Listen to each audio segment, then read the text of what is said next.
In February 1959, rescuers found a tent high on a mountain slope in the Ural Mountains. It was half buried in snow. It was empty, and it had been cut open from the inside. 9 experienced hikers had walked out of that tent into the dark into minus 30 degrees, most of them without shoes. None of them came back. This is the Dyatlov Pass incident, the most documented unexplained night of the 20th century. And here is my promise, stay to the end, because 62 years later, science finally gave an answer. January 23, 1959, 10 young people boarded a train in Sverdlovsk in the Soviet Union. Students and young engineers, experienced skiers, friends. Their leader was Igor Dyatlov, 23 years old, brilliant, careful. The plan, a 16-day ski trek to a mountain called Otorten. It was a route of the highest difficulty. They wanted the certificate. They were the best young hikers their university had. The mountains there carry old names given by the local Mansi people. One slope on their route was called Kolatsyak. It means dead mountain. On January 28, one of the 10, Yuri Yudin, felt a sharp pain in his leg. He made the hardest decision of his life. He turned back. He hugged his friends. He watched them ski away between the trees. He would be the only one to grow old. Here is what makes this case different. We know their last days almost hour by hour, not from witnesses. There were no witnesses. We know from them. They kept diaries. They took photographs.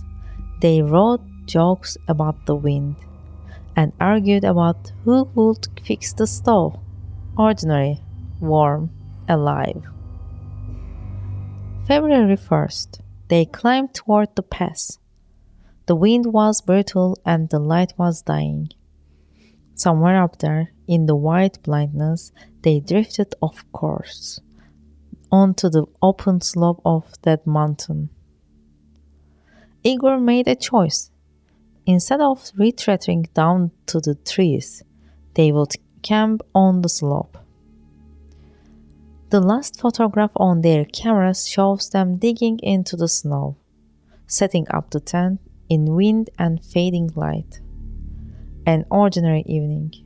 9 people making dinner at minus 25. Then the cameras stop. Igor had promised to send a telegram when the group reached safety. By February 12, nothing came. At first, nobody worried. Winter treks run late. It happens. When the families began calling the university, then they began demanding. On February 20, the search started. Planes, helicopters, volunteers on skis, students searching for their friends. 6 days later, on a bare and silent slope, they found the tent.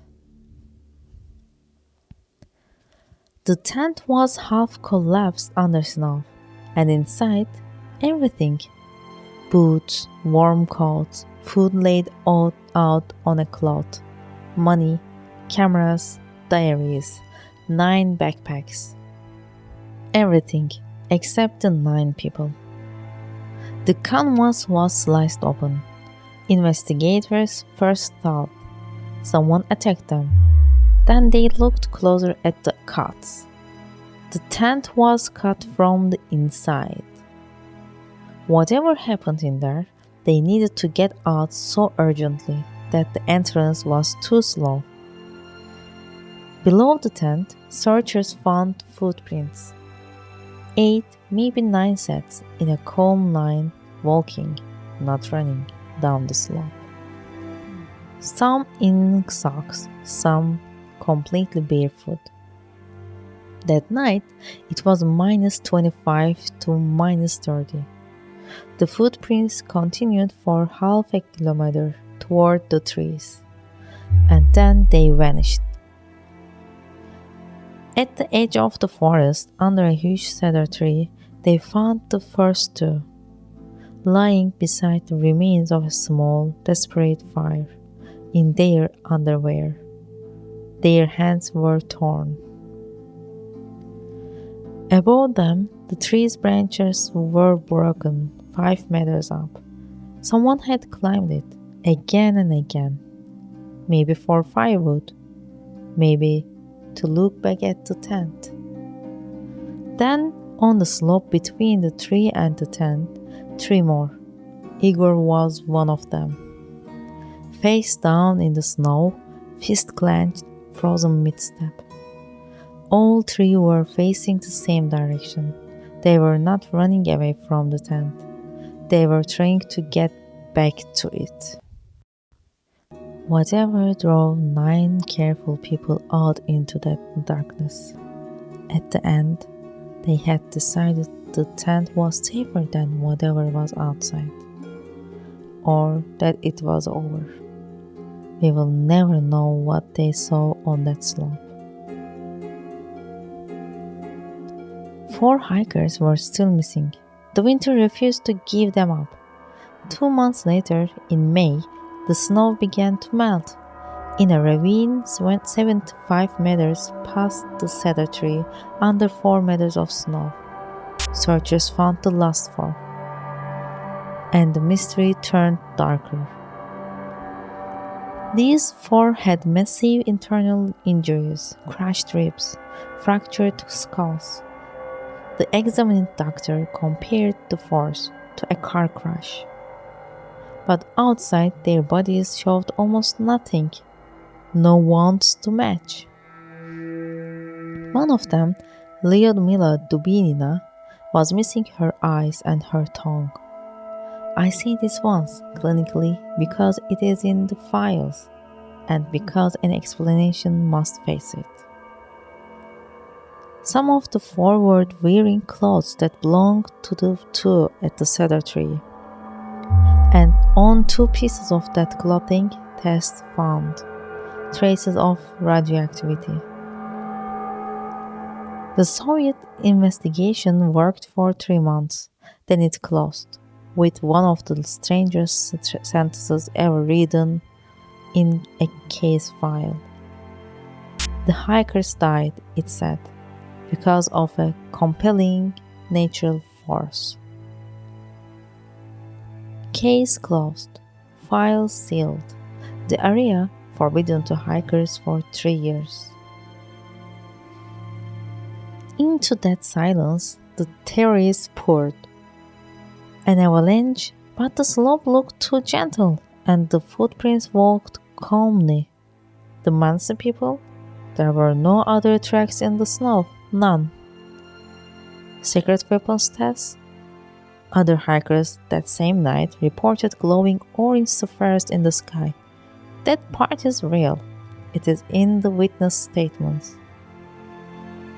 For 60 years, the file stayed where the Soviet Union left it, unexplained. Then, in 2019, Russia quietly reopened the case. And in 2021, 2 scientists, an avalanche physicist and an engineer, published a study in a major scientific journal. Their answer: a slab avalanche, a small, heavy plate of wind-packed snow sliding onto the tent in the dark. It explains the cuts. The canvas was pinned, friends were buried, and knives were the fastest way out.